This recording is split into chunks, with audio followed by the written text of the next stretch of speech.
Mahasiswa, PDSS, SNPTN, dan SBMPTN.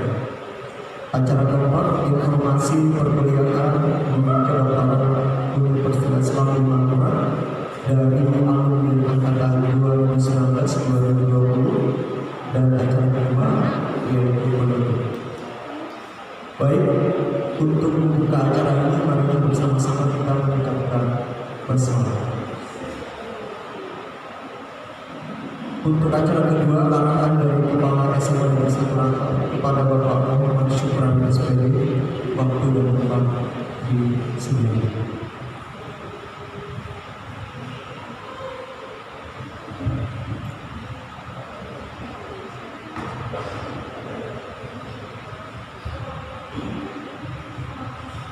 Bismillahirrahmanirrahim. Assalamualaikum warahmatullahi wabarakatuh. Alhamdulillahirabbil alamin, wassalatu wassalamu ala asyrofil anbiya'i wal mursalin Muhammadin wa ala alihi wa sahbihi ajmain. Rabbi shrah li sadri wa yassir li amri wahlul 'uqdatam min lisani yafqahu qawli. Raditu billahi rabban wa bil islami dinan wa bi Muhammadin nabiyyan rasulah. Yang boleh hormati Pak Yusuf selaku pembawa acara kita pada pertemuan pada hari ini, Ibu Ami selaku wakil kurikulum, Pak Edmu selaku wali kelas 12 IPA 1, Ibu Bapak orang tua wali peserta didik kelas 12 IPA 1 sama Negeri 1 Rantau, anak-anak sekalian yang sama-sama kita sayangi dan kita banggakan. Perwakilan dari alumni, selamat datang Ibu di SMA Negeri 1 Rantau. Terima kasih atas kehadirannya.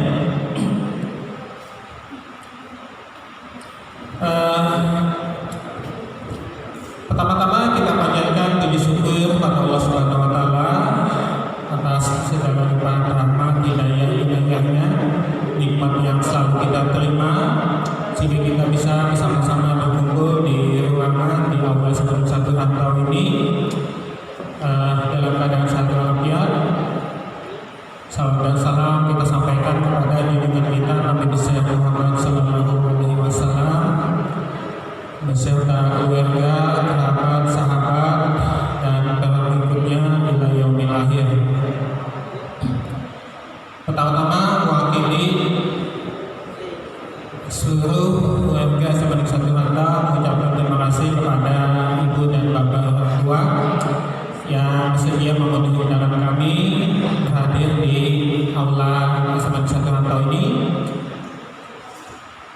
Kemudian ada beberapa hal yang kami pandang perlu sehingga kami kembali mengundang pihak ke sekolah meskipun dalam kondisi pandemi COVID-19 masih berlangsung. Cuma karena mengingat pentingnya informasi yang perlu disampaikan, maka kami mengundang pihak semua, maksudnya anak-anak sekalian. Meskipun untuk menghindari banyaknya orang yang datang ke sekolah, kita jadwalkan per kelas pertemuannya. Biasanya kalau misalnya tahun lalu kita laksanakan dalam satu kali kegiatan saja, semua anak dan orang tua kelas 12 kita hadirkan dalam satu kali kegiatan. Jadi pertama kegiatan kita adalah pembagian rapat semester 5. Kemudian kita lanjutkan penyampaian informasi yang berkaitan dengan kegiatan yang akan diikuti oleh anak-anak di semester 6 ini. Salah satunya nanti adalah mengenai SNMPTN jalur undangan. Sebetulnya kami menyiapkan juga penyampaian informasi mengenai sekolah kedinasan, tetapi dari kepolisian masih berhalangan hadir, maka terpaksa agenda itu kita hilangkan. Tetapi di kesempatan ini kami sengaja mengundang alumni 2019-2020 tahun lalu yang diterima di Fakultas Kedokteran dan Kedokteran Gigi sehingga nanti mereka bisa berbagi pengalaman, berbagi tips, berbagi cara belajar, termasuk juga bagaimana strategi di SBMPTN-nya. Mudah-mudahan bisa memberikan tambahan motivasi dan meningkatkan minat untuk mengikuti pembelajaran di perguruan tinggi. Lalu di kesempatan ini ulun sedikit menyampaikan informasi mengenai pembelajaran tatap muka. Jadi berdasarkan surat dari Dinas Pendidikan Kabupaten Tapin atas nama pemerintah Kabupaten Tapin, juga informasi yang kami terima dari Dinas Pendidikan Provinsi Kalimantan Selatan meminta untuk pembelajaran tatap muka ditunda dulu, sehingga nanti kita masih akan melaksanakan dalam bentuk PJJ, pembelajaran jarak jauh dari rumah, sampai ada edaran yang menyatakan bisa dilaksanakan. Tetapi berkaitan dengan persiapan kami menyongsong pembelajaran tatap muka, di pembagian rapat ini kami menitipkan edaran dan formulir surat izin dari dia bagi yang mengizinkan anaknya mengikuti pembelajaran tatap muka, tolong diisi sebagai mengizinkan. Bagi yang tidak, pesan terakhir ulun untuk yang teknis nanti disampaikan oleh Bu Ani berkaitan dengan melanjutkan pembelajaran di perguruan tinggi. Ulun menghimbau atas nama sekolah agar dimusyawarahkan antara anak dan orang tua. Artinya pilihan itu merupakan hasil kesepakatan bersama, supaya tidak ada terjadi pemaksaan entah dari anak kepada orang tua atau dari orang tua kepada anak. Dan mengingatkan teman-teman sekalian, berkah dan restu orang tua itu adalah yang utama. Kita tidak mungkin sukses jika kita memaksakan kehendak kita, sementara orang tua tidak berkenan. Dikhawatirkan nanti entah selama melanjutkan pendidikan ataupun pada saat bekerja nanti menjadi tidak nyaman. Tetapi sepanjang apa yang kita lakukan direstui dan di hasil kesepakatan bersama dengan orang tua, insya Allah akan selalu diberi kemudahan. Demikian yang bisa saya sampaikan. Mohon maaf atas segala kesalahan. Wassalamualaikum warahmatullahi wabarakatuh.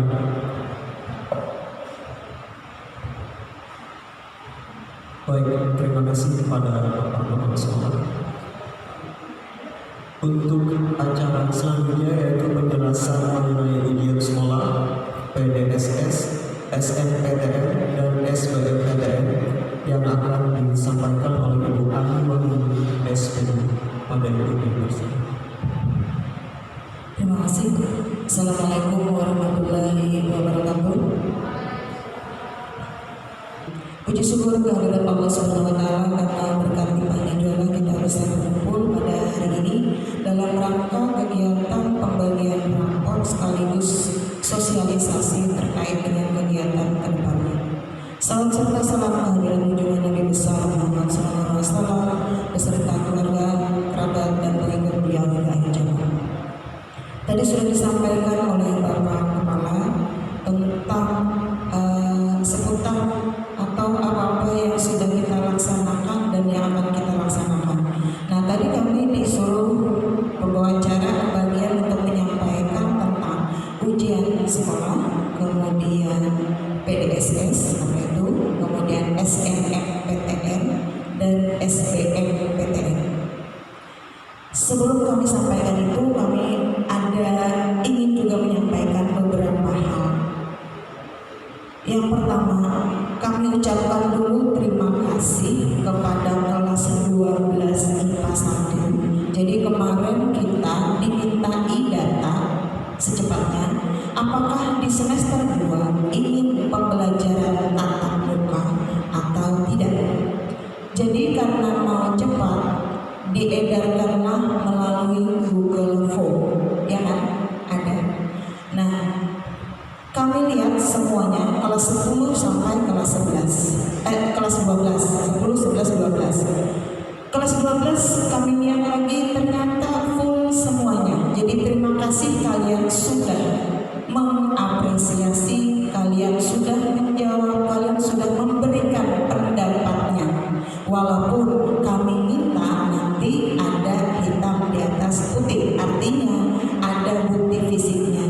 Jadi ada tanda tangan dari orang tua, apakah menyetujui atau tidak.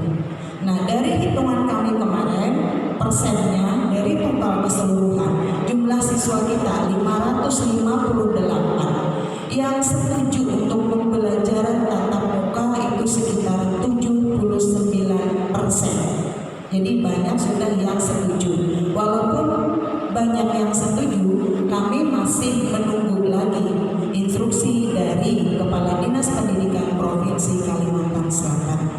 Kenapa? Karena kita tahu kondisinya sekarang pandemi masih belum stabil, jadi turun naik. Jadi kita masih belum berani untuk menghadirkan siswa ke sekolah dalam kegiatan pembelajaran tatap muka. Akhirnya kita sepakati dulu untuk semester 2 ini di awal kita tetap melakukan pembelajaran jarak jauh PJJ. Namun ini hari ini tadi karena kelas 12 kebetulan ada pembagian rapor, jadi sekalian kami ingin menyampaikan untuk informasi seputar habis lulus maunya kemana, ke perguruan tinggi. Ini akan kami sampaikan informasinya, dan alhamdulillah dari LTMPT sudah keluar. Jadi sudah ada info terbaru terkait untuk penerimaan mahasiswa baru di perguruan tinggi negeri tahun 2021. Selain itu juga nanti kami minta kelas 12 IPA 1 ini ada grup WA. Nah, kalian pantau terus di situ. Kenapa? Karena selain ada seleksi, ada penerimaan dari perguruan tinggi negeri se-Indonesia, ada juga nanti kalau tahun kemarin pengalamannya ada yang dari perguruan tinggi negeri Islam. Dan juga interbiasa lewat jalur SBMPTN Kedokteran Gigi Universitas Lampung Manado. Kali ini interbiasa Kedokteran Gigi Universitas Lampung Manado. Assalamualaikum warahmatullahi wabarakatuh. Perkenalkan, nama saya Henry Rodiansyah. Saya juga alumni dari SMA Negeri 1 Rantau jurusan IPA, dan sekarang saya kuliah di Fakultas Kedokteran Gigi Universitas Lampung Mangkurat angkatan 2020. Bicara masalah SNMPTN dan SBMPTN tadi, kita singkat saja SN dan SB. Ini merupakan suatu jalur masuk ke perguruan tinggi yang dibuka langsung oleh pemerintah pusat. Jadi biasanya pada perguruan tinggi itu ada 3 jalur, yang biasanya itu ada jalur SNMPTN, SBMPTN, dan jalur mandiri. Nah, untuk yang SN dan SB ini adalah jalur paling favorit dan paling banyak peminatnya. Mengapa? Karena untuk jalur SNMPTN dan SBMPTN ini untuk biaya kuliahnya itu jauh lebih murah daripada jalur mandiri. Mungkin pernah ibu-ibu, bapak-bapak, dan teman-teman sekalian pernah mendengar kalau mau masuk perguruan tinggi itu ada yang uang pangkal dan sebagainya, itu yang jalur mandiri. Sedangkan yang jalur SNMPTN dan SBMPTN ini kita hanya bayar uang semesteran aja, dan uang semesteran itu juga jauh lebih murah daripada yang jalur mandiri. Oleh karena itu kenapa SBMPTN dan SNMPTN ini harus diperjuangkan semaksimal mungkin. Contohnya aja untuk UKT, kalau di kedokteran gigi dan kedokteran umum itu hampir sama. Maksimalnya kalau nggak salah yang paling mahal itu 18-17 juta. Itu kalau jalur mandiri segitu, nggak bisa diturunkan. Tapi kalau jalur SNMPTN dan SBMPTN ini itu bisa mulai dari 500.000 per 6 bulan sampai berapa saya lupa, dan itu juga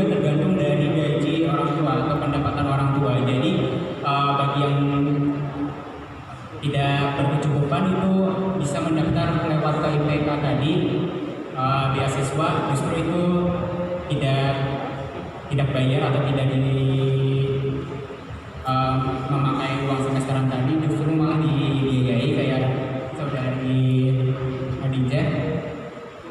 Dan untuk SNMPTN dan SBMPTN ini, terlebih lagi untuk SBMPTN menurut saya ini harus diperjuangkan, karena mungkin SNMPTN kalian udah untuk melewati semester 1 sampai semester 5 sudah, tinggal input berkas dan sebagainya, tinggal nunggu aja lagi. Sekarang persiapan kalian untuk UTBK untuk mendaftar SBMPTN. Kenapa SBMPTN atau UTBK ini harus diperjuangkan? Karena lawan kalian itu bukan hanya dari angkatan 2021 aja. Kalau SNMPTN kan itu nanti saingannya dari angkatan 2021 juga, teman-teman dari sekolah-sekolah lain. Tapi kalau untuk SBMPTN atau UTBK ini nanti saingannya itu juga dari angkatan 2020 dan 2019 ke bawah itu, yang mana mereka sudah belajar 1-2 tahun lebih dulu daripada kalian untuk mempersiapkan UTBK atau SBMPTN.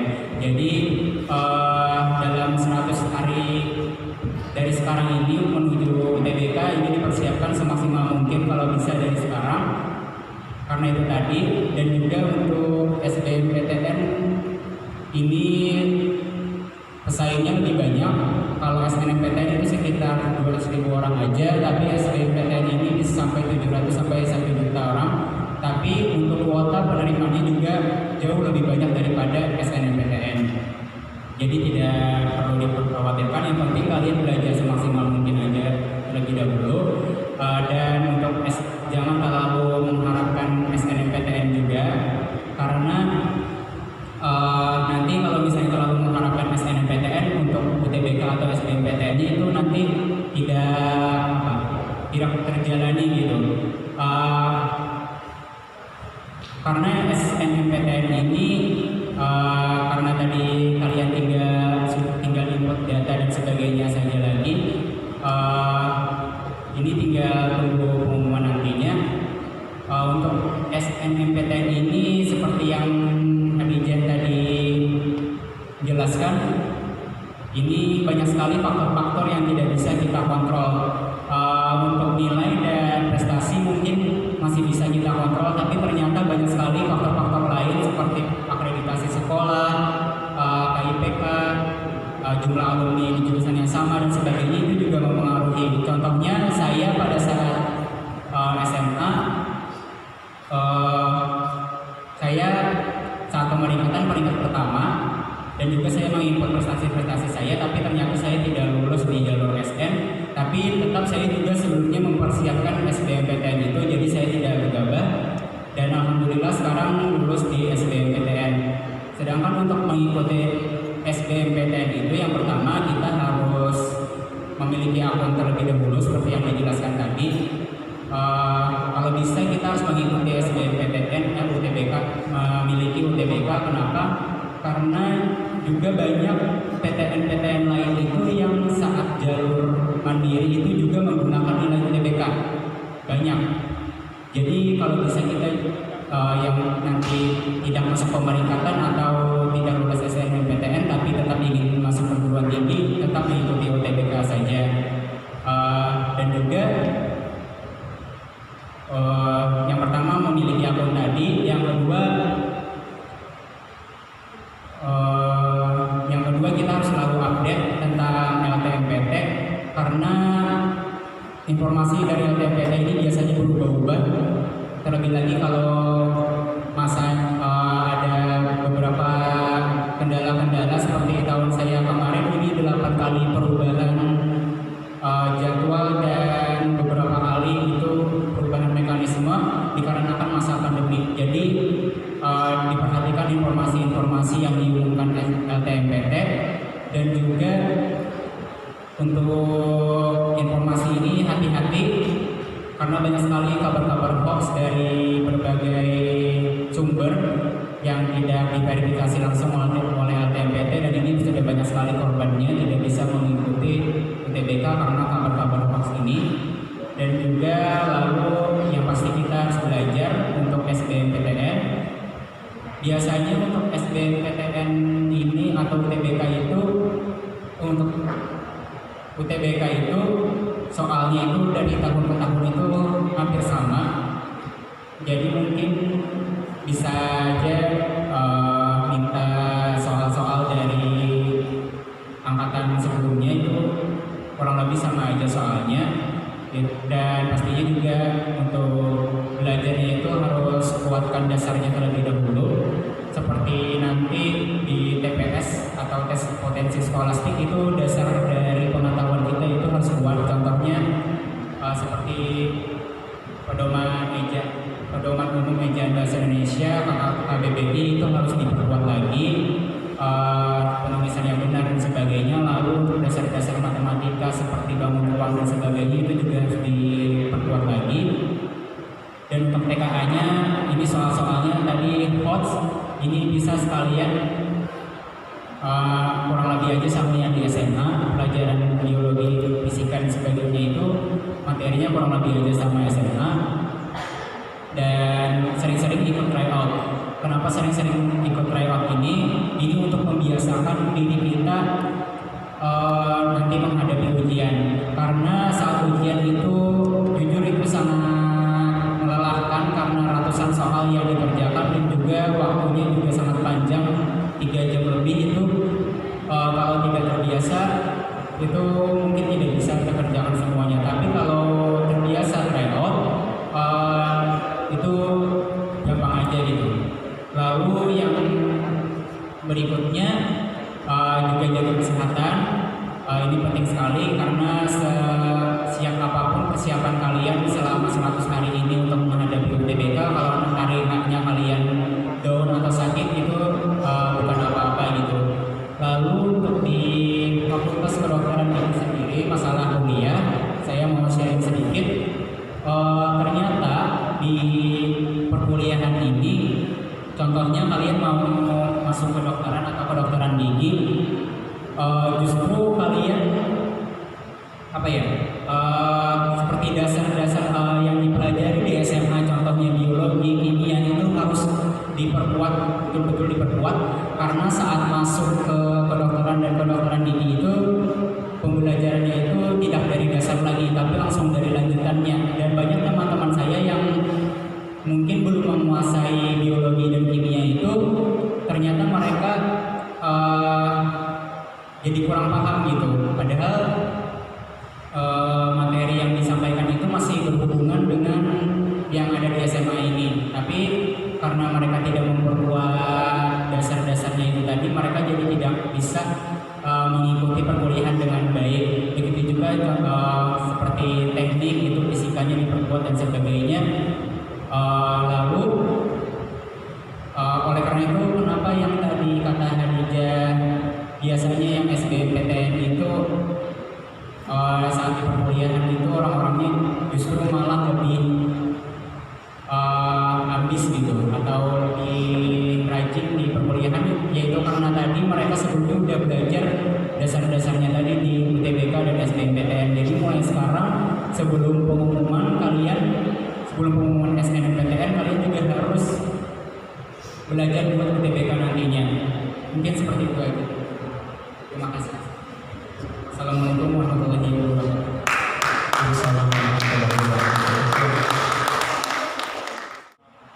Bismillahirrahmanirrahim. Assalamualaikum warahmatullahi wabarakatuh. Sebelumnya perkenalkan, nama Ulun Hadijah, lulusan tahun sebelumnya. Alhamdulillahnya Ulun lulus SNMPTN tahun sebelumnya. Sebelumnya Ulun hendak memadamkan dulu. Mau bilang kalaunya SNMPTN itu sebenarnya ibarat kita sebut itu jalur keberuntungan. Soalnya lawannya itu se-Indonesia kan berapa? Se-Indonesia itu kalaunya kita yang lulus, senangnya itu kayak rasa sudah dunia gitu. Tapi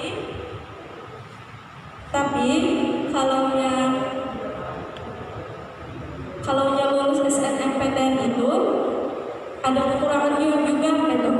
Kalau di SBM kan kita bisa belajar untuk UTBK, pikiran kita terasa, nalar kita terasa. Saat kuliahnya itu lebih mudah untuk memikirkan pelajaran-pelajarannya gitu. Karena kuliah ini kan tidak seperti masa-masa SMA lagi gitu. Saya udah merasakan selama 3 bulan ini beda banget, sangat berbeda dari saat-saat kita SMA. Kalau SMA itu kan kita guru-gurunya ada yang membantu kita. Kalau udah kuliah, kalian harus mikirkan sendiri gimana caranya melewati perkuliahan ini. Bertanya kepada kakak-kakak yang ikut SD yang diketahui bersama bahwa SD adalah seleksi bersama. Sedangkan untuk masuk FKG biasanya ada skor rata-rata yang minimal untuk masuk ke PTN dari 7. Poin pertama izin bertanya skor kakak yang bisa masuk untuk fakultas yang kakak tepati sekarang berapa? Terus yang kedua, cara kakak belajar materi SBMPTN, sedangkan PTS ini adalah jenis soal yang baru karena pada tahun-tahun seperti 2018 ke atas itu belum diujikan, sedangkan di tahun kami ada TPS dan TKA. Terima kasih. Assalamualaikum warahmatullahi wabarakatuh. Terima kasih, tepuk tangan untuk pertanyaannya. Langsung saja, Pak. Kalau saya skornya 590, itu sudah peringkat ke-7 di saat masuk di SBMPTN itu di Fakultas Kedokteran Gigi. Sebenarnya sistem SBMPTN nilainya ini setiap tahun itu berbeda-beda, dan kalau dari tahun 2019 itu UTBK terlebih dahulu baru SBMPTN. Kalau dari tahun saya SBMPTN terlebih dahulu atau memilih jurusan dulu baru UTBK. Kalau 2021 UTBK terlebih dulu ya. Nah itu UTBK terlebih dahulu. Jadi biasanya kita kalau UTBK terlebih dahulu kita tahu skor kita sendiri kan. Itu kita bisa juga lihat-lihat saingan-saingan kita, oh di sini berapa, karena sebenarnya untuk skor minimal itu juga tergantung rata-rata orang-orang yang memasuki di jurusan itu. Contohnya tahun ini rata-rata yang memasuki jurusan itu adalah 600, tapi di tahun berikutnya ternyata yang mendaftar cuma sedikit, jadi skor minimalnya jadi 550 gitu. Jadi itu tergantung dari banyaknya juga persaingan dan sebagainya. Intinya untuk skor minimal itu nggak ada, tapi diambil misalkan yang mendaftar itu di suatu jurusan 1000 orang, tapi yang diterima 40. Nah yang diambil itu yang 40 teratas itu. Jadi walaupun peringkat 1000 itu nilainya 600 atau 700 paling tinggi, tapi selagi yang peringkat 1 sampai 40 itu lebih tinggi lagi, ya tetap yang diterima yang 1 sampai 40 itu. Seperti itu. Yang kedua tadi untuk TPS dan TKA, cara tipsnya kalau TPS justru kalau dari tahun saya sendiri itu cuma TPS aja, nggak ada TKA. Ternyata TPS itu mungkin belajarnya itu harus apa? Dasar-dasarnya terlebih dahulu, seperti yang saya sebutkan tadi, pengetahuan umumnya juga harus diperkuat lagi. Dasar-dasarnya tadi seperti KBBI dan pedoman-pedoman ejaan itu harus diperkuat, dan juga dasar-dasar matematika. Ternyata saat saya ujian itu bahkan di TPS itu ada soal-soal yang justru mudah, tapi karena itu terlalu dasar justru lupa gitu. Contohnya saat matematika, contoh bangun ruang yang memiliki sifat ini ya, mudah, tapi karena sebelumnya mungkin ada beberapa yang nggak belajar dari dasarnya, ya nggak bisa gitu. Padahal itu tinggal jawab kubus, jajar jenjang atau apalah gitu. Jadi yang untuk TPS ini itu tadi harus yang dari dasarnya terlebih dahulu, sedangkan TKI ini mungkin terdengar lebih susah karena katanya hots, tapi justru malah untuk TKI ini saya dari sharing dari teman-teman dari tahun lalu juga yang pernah ikuti SBMPTN, katanya ternyata TKI itu soalnya kurang lebih aja dari tahun-tahun sebelumnya. Jadi cara kerjanya sama, untuk kisi-kisinya sama, jadi persiapannya itu ya belajar dari soal-soal sebelumnya. Tapi kalau TPS ini justru malah tidak bisa ditebak gitu, soalnya ya itu tadi sangat, justru TPS ini seperti nggak ada apa ya, nggak ada batasannya gitu, apa aja bisa ditanyakan di TPS itu. Intinya pengetahuan kamu apa, setinggi apa pengetahuan kamu dan sekuat apa penalaran kamu. Nalar itu sangat diperlukan di TPS ini, nalar, karena banyak soal-soal seperti soal psikotes gitu yang keluar, contohnya deret huruf, deret angka, bahasa panda dan sebagainya, itu banyak sekali keluar yang harus menggunakan nalar. Kalau bisa ya mudah aja kalau nalarnya tinggi, tapi kalau nggak bisa justru bingung ini soal apa gitu, nggak pernah nemu soal kayak gini seumur hidup ya. Padahal ternyata kalau di nalar mudah aja, kayak soal-soal detektifan gitu.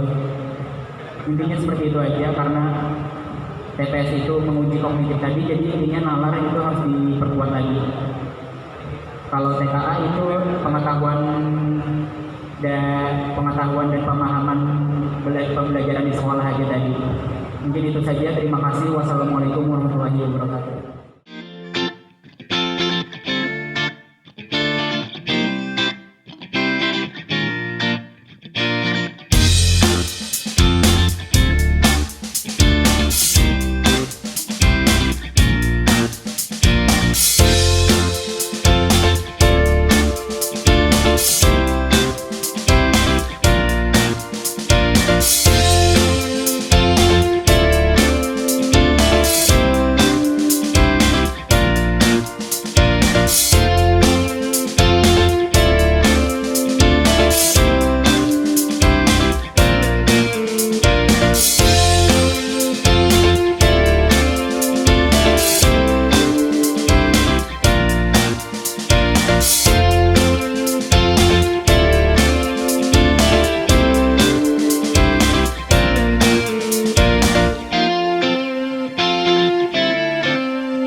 Pertama, terima kasih kepada pihak sekolah yang sudah mengundang kami ke sini untuk sebagai pembicara pengalaman yang sudah kami lalui satu semester ini. Ya, jadi perkenalkan, pertama-tama karena Ulun Sulastri, Ulun alumni tahun 2020. Sekarang Ulun jadi mahasiswa di Universitas Lambung Mangkurat di Fakultas Hukum, program studi S1 Ilmu Hukum. Di sini Ulun mau menceritakan bahwa Ulun masuk jalur undangan atau SNMPTN. Di sini juga Ulun daftar KEP, masuk KEP kuliah. Jadi alhamdulillah biayanya itu 0 rupiah sampai semester ini Ulun kada ada bayar apa-apa. Dan itu pun di KEP itu langsung KEP itu Ulun dapat duit alhamdulillah dibiayai oleh sekolah dari pihak pemerintahan. Satu semester pas sekitar 6.400 tapi dipotong pihak fakultas itu sekitar 2.400.000, jadi sisanya yang bisa diambil itu cuma 4.200.000. Jadi tidak ada biaya, bahkan diberi lah kan? Ya, alhamdulillah hanya Itu sama orang bidik misi lah. sama Bu, sama. Nah Bu, Bapak, anak-anak, kalian 0 rupiah diberi biaya oleh pemerintah. Jadi sayang sekali kalau kalian punya potensi kepintaran, kalian tidak lanjutkan. Sementara peluang-peluang sudah disediakan oleh pemerintah kita. Bahkan Kabupaten Tapen kan punya asrama. Hampir di setiap kota Kabupaten Tapen punya asrama. Asrama mahasiswa yang iurannya itu setahun Rp100.000 per bulan hanya untuk biaya ledeng dan listrik. Jadi sayang sekali kalau peluang ini tidak kita gunakan. Kalau punya potensi, sayang dibenam. Jadi kayak Syarifah, orang Parigi kecil kan lah, bagus. Ini adalah upaya untuk memperbaiki nasib, mengangkat derajat keluarga, orang tua, dan masyarakat. Semoga sukses. Ada lagi yang ingin disampaikan? Ya, ulun di sini mau menambahkan, ulun semalam masuknya mendaftar KIP-nya itu dari ulun minta surat keterangan tidak mampu, pertama-tama dari kelurahan, habis itu ulun minta rekomendasi dari sekolah,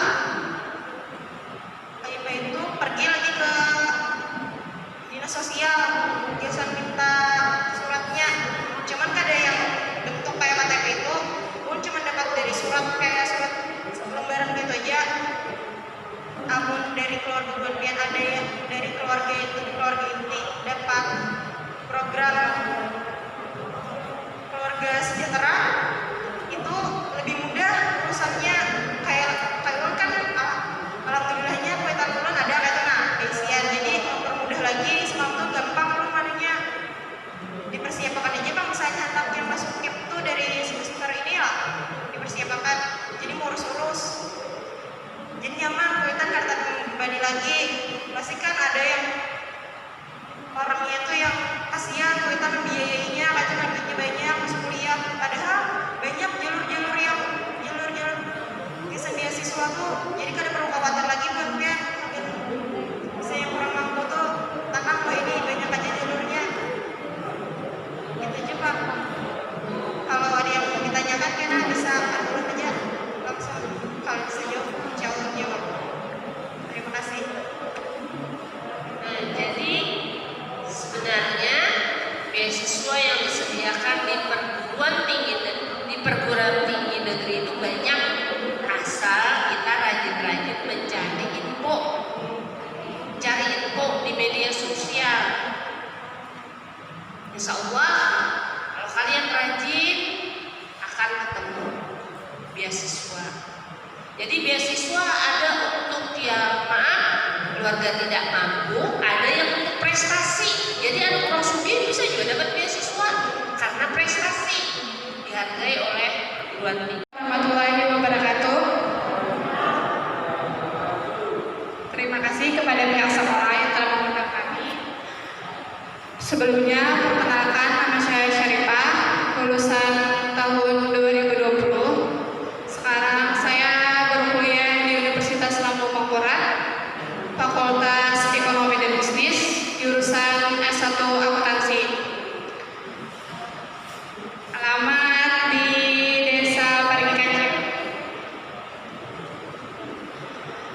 Alhamdulillah, berkat dukungan dan doa guru dan orang tua, lulus jalur SNMPTN atau jalur undangan. Kemarin waktu daftar SN, pilihnya satu perguruan tinggi, yaitu Universitas Lambung Mangkurat. Dua prodi, yang pertama pilihan pertama S1 Akuntansi, yang kedua S1 Manajemen. Alhamdulillah lulus di S1 Akuntansi. Waktu daftar kemarin dari pemerintah dan sekolah baru siapa aja yang bawa ikut SN, kan sekolah kita itu kan akreditasinya A, dapat jatah 40%. Habis pemeringkatan baru kita daftar SN. Setelah daftar nanti pengumuman, habis pengumuman tuh baru daftar ulang.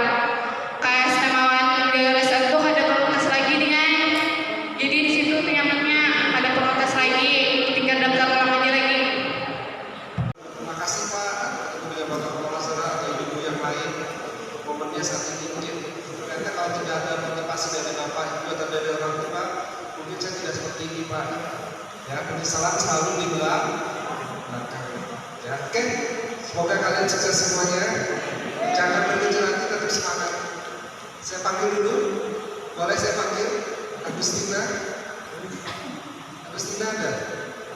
Merasa nggak saya panggil? Silakan diambil saya.